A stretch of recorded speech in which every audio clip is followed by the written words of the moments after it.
So, the Galaxy S11 is arguably the most highly anticipated flagship of 2020, and new information suggests Samsung could soon start preparing for the lineup's production, which, in turn, means a season of juicy leaks is just around the corner.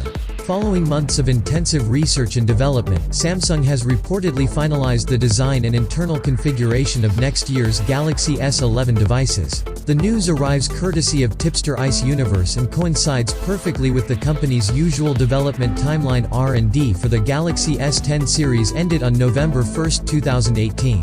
Details about what Samsung has planned for its next-generation smartphones haven't been provided, but multiple reports indicate the phones are going to build upon the foundations of this year's lineup. Samsung is expected to reuse its Infinity O AMOLED display technology but make some improvements that'll likely mean thinner bezels and smaller punch holes.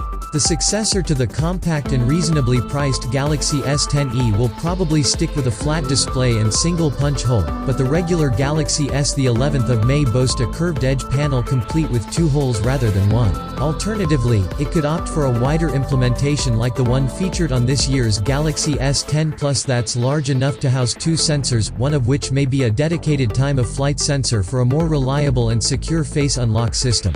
Samsung's bigger Galaxy S11 Plus, on the other hand, may include up to 3 front cameras. The company recently patented an extra-wide punch hole, but one historically reliable tipster has said the device may feature 3 individual holes instead. Within them, Samsung is expected to place 2 selfie cameras, one of which will likely feature a wide-angle lens, and a time-of-flight sensor. The upgraded selfie setups are expected to be paired with new camera systems. The flagship Galaxy S11 and Galaxy S11 Plus may switch over to an impressive quadruple camera layout that's led by an all-new 16-megapixel sensor designed to replace the 12-megapixel alternative Samsung has used on its devices since the Galaxy S7. This will undoubtedly be paired with an improved ultra-wide-angle camera and a new time-of-flight sensor for improved portrait photography and more accurate AR content. Completing the setup may be a new 5x periscope zoom camera that'll compete against Huawei's implementation and replace the existing 2x telephoto lens.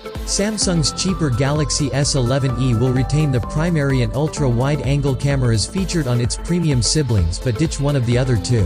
The most logical move from both a marketing and cost perspective would involve fitting the phone with a time-of-flight sensor and introducing the zoom system as an exclusive for the more expensive devices, but Samsung has surprised us all in the past and could do so again with the Galaxy S11e's camera setup.